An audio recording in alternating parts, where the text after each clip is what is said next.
Hey everybody, welcome back to Just the Sip, Tongasmic Wine Exploration and Adventure. With me, your hostess, Norma Normington. And I have Russ Reali with me this morning. And hey, I think most people can say we know wine in the U.S. comes from predominantly California, Sure. Washington, even Oregon, and really New York, right? Yeah, New York, Texas is starting to make some waves. Texas is starting to make some waves, yep. But this whole series is going to be about the 50 states of wine. And you are joining us at... We're out of Moab, Utah. Right, and this is Spanish Valley Winery. Yes. So this is the first of a mini series of exploring different wines in different states. So stick with us and Russ is going to tell us all about it.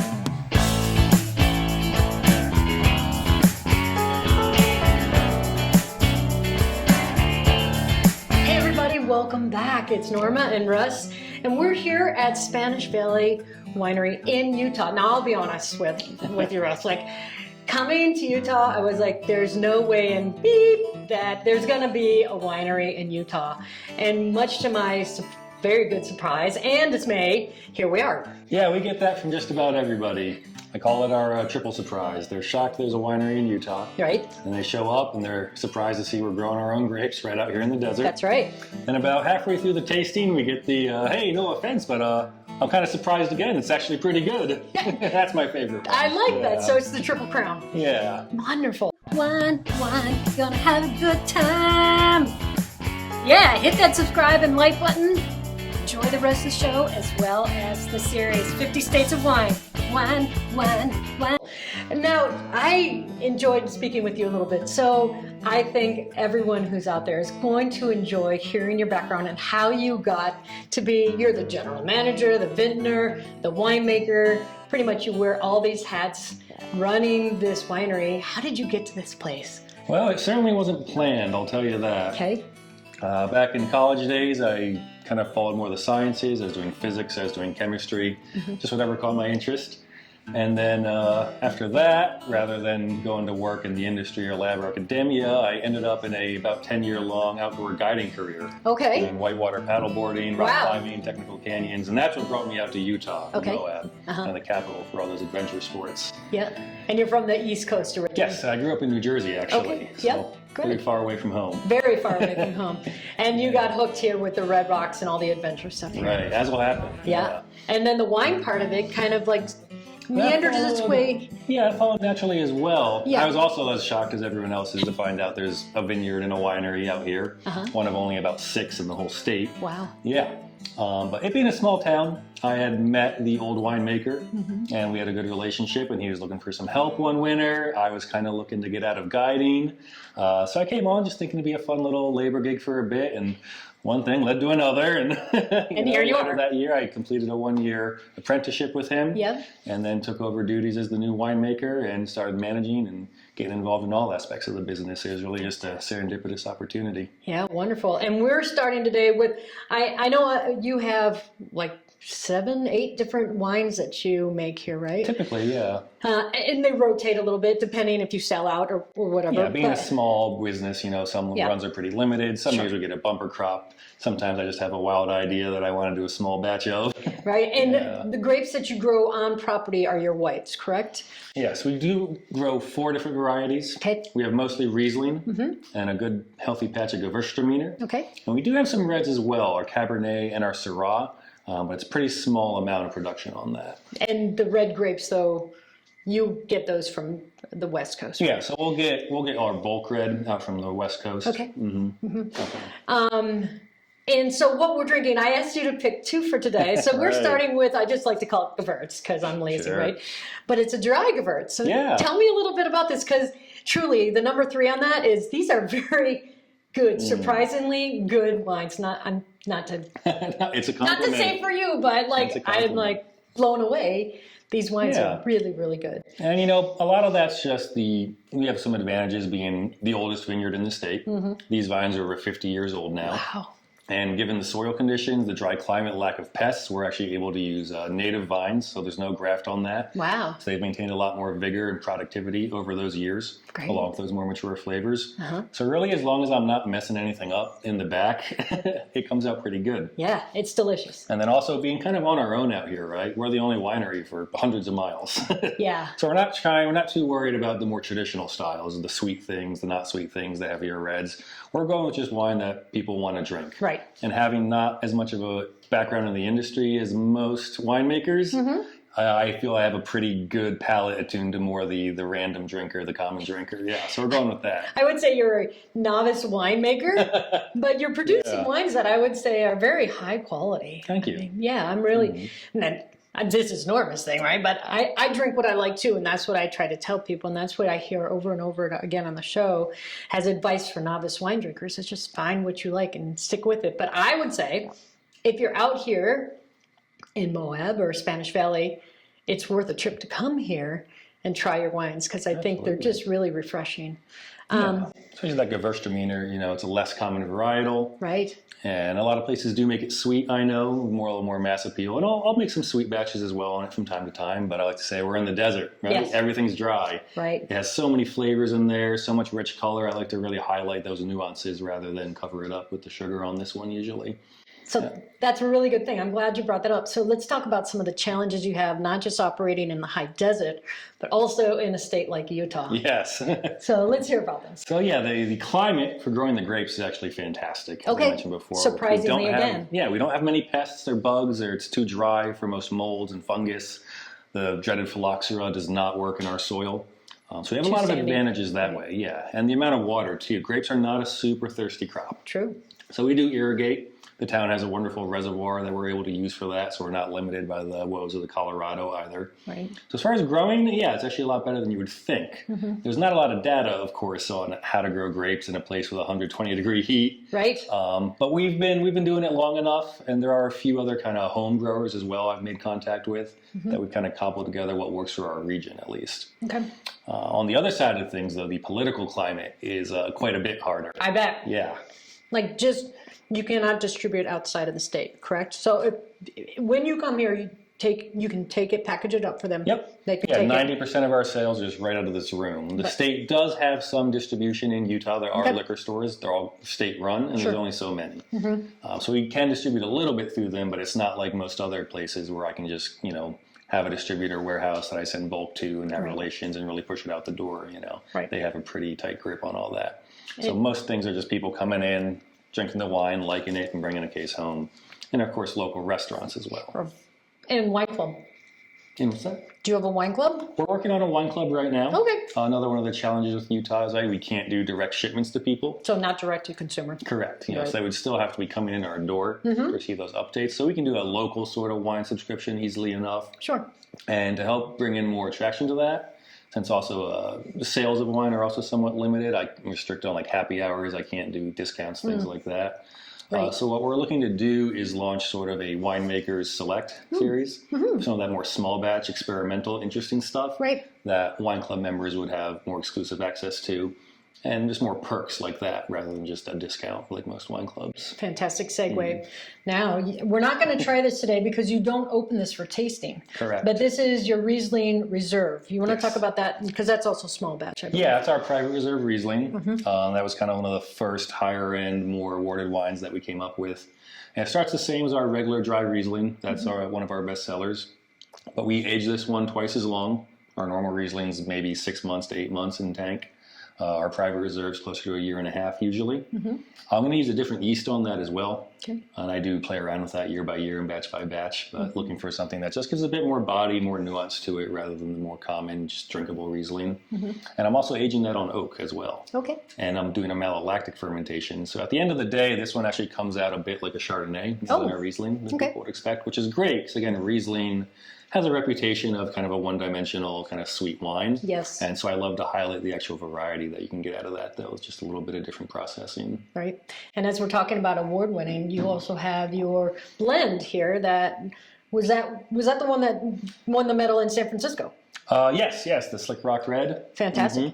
Yeah, I took home a nice silver, which is a great surprise. That's actually the first red that we've had come out of this vineyard in over 5 years. Wow. The reds that we grow here, they do struggle a bit in the winters. It's too cold, believe it or not. I believe it. Yeah. And then that's why the whites will survive better than the reds. And that's why we're getting our bulk red out from the West Coast. But in 2022, we did manage to get a good harvest out of our estate red. And I wanted to do something different, kind of special with that. So we started playing with blending it in different proportions and different oak additives and such things, and ended up going with a really fresh, really young, no oak style. Nice. And it's about 75% Cabernet, 25% Syrah on that, roughly. Wow. And you've sold out on the last batch, but yes. You're just about to bottle the next one. Yeah, it ended up being much more popular than we expected. I bet. And so we ended up selling out early in the summer, actually. Yeah, wow. So going forwards, we're going to be rationing that out so we have it on hand in the tasting room at least. Yeah. Nice. So everyone will be able to get a hold of it year round, even if not as much as they want. Now, you guys might see that we have more of a breakfast thing here. Russ has been kind enough to come, or we're having wine for breakfast, so we might as well have bacon, a little bit of local fried bread, and some berries. So it all pairs very well. But I'm going to transition over to this pink wine that we're drinking, and it's not rosé. No, it's not.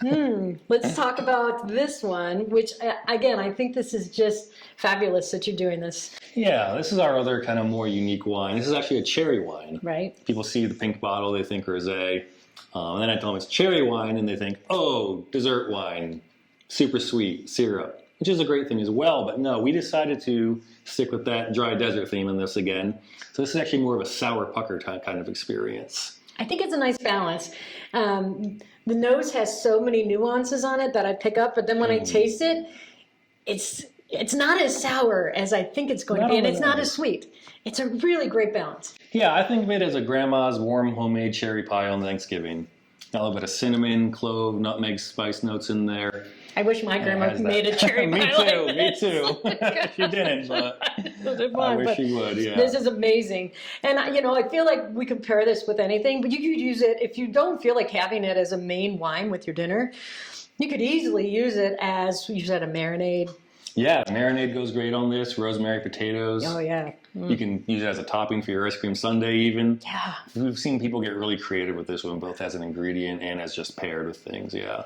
Great with ice on a hot summer day on its own. The ice cream. Yeah. Oh, yeah. I was thinking, though, on the savory side, I would pair this with, pork chops. Pork chops, yes. Perfect. That's again where that marinade comes in well. Yeah. We had a great private chef dinner here last year, actually, where this was paired with our dessert course of a pâte de crème chocolate. And he actually used the wine, cooked it down into a syrup to top it, and then paired with the fresh wine. Wow. So nice really reduction fantastic. And everything. Yeah, great Fabulous. Reduction. Wow. Because it's pretty much pure cherry juice in this. The flavor from the crushed cherries hardly altered through the fermentation process, other than to highlight some of those spice notes and acquire a bit of a bite.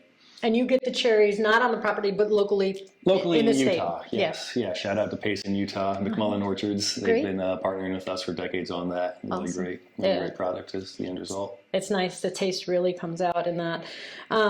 What's in the hopper for you? I know. Well, you did mention having this dinner. So talk about some of the other things that you've done to build up the winery. Yeah. So again, going with that kind of difficulty in just distributing alcohol, it's really tough to survive on just that. And anywhere, not just Utah, of course. Exactly. So we're trying to turn our location here also into more of a venue.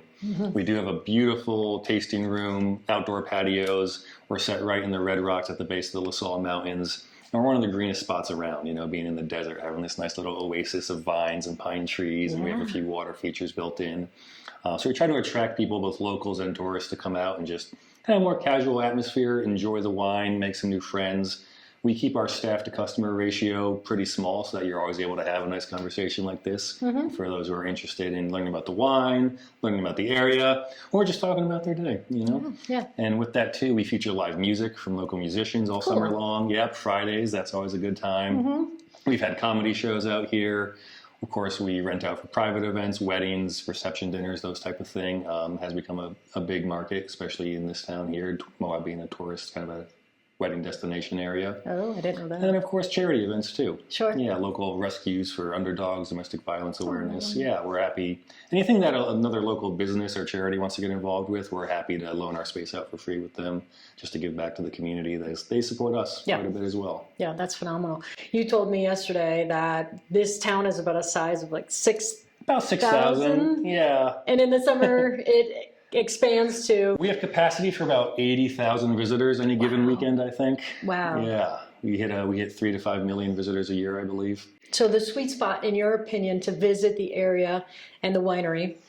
It's really late spring, early fall is when it's beautiful. About now. Yes. Yeah. Before the temperatures get too high and the full crowds have shown up. Right. You know, businesses are open. There's things to do. The temps are wonderful. Yeah. It's still a little chilly at night, but the temperatures get pretty warm during the day too. So exactly. It's not horrible, especially if you want to do some hiking or some outdoor activities. And if you're in an outdoor-based area, you're hiking during the day when it's warm, and then at night, you got your jacket on, but you're in town going to a restaurant or a winery anyways. So. All right, now, what's your plan for 5 years? 5 years, wow. Well, focusing largely on raising my newborn son, of course. Yeah, congratulations. Little Russ Reali, 3.5 months today. Aww. But part of that, of course, is supporting that through working here, expanding, like I said, our small batch lineup, bringing more kind of interesting experimental value to our customers and people more interested in free-form wine. You know, that being one of our strengths, not having that background in the industry or feeling beholden to any styles. Sure. Yeah, and we do want to keep growing as a venue as well, especially weddings have been taking off, like I said, quite a bit. And then just networking more, and not just in Utah, but the Four Corners region. There are actually a lot of other small home wine makers for the most part, with also some very old wines and a lot of good local knowledge. It's just never been a commercial takeoff. Right. And I know over on the west side of the state, like IG Winery is also putting a lot of hard work into promoting an industry and working with other producers. And so there is potential, you know, kind of out of nowhere, Utah might become known as a wine region because everyone doing it here, it's not an easy dollar. It's not a quick buck. Right. So everyone involved is pretty passionate in putting out a great product. So I'd love to see that start to grow more and eventually get some other friends down in the valley here also making wine. Yeah, that's fantastic. What is your favorite pairing? Of your wines and one wine, one meal. One wine, one meal. Well, the Gewürztraminer, for sure. With? Yeah, and you can go two ways with the Gewürztraminer. It pairs great with drier, more plain, basic foods that really soak up and highlight the flavor, like turkey breast sandwich, something like that. Yeah.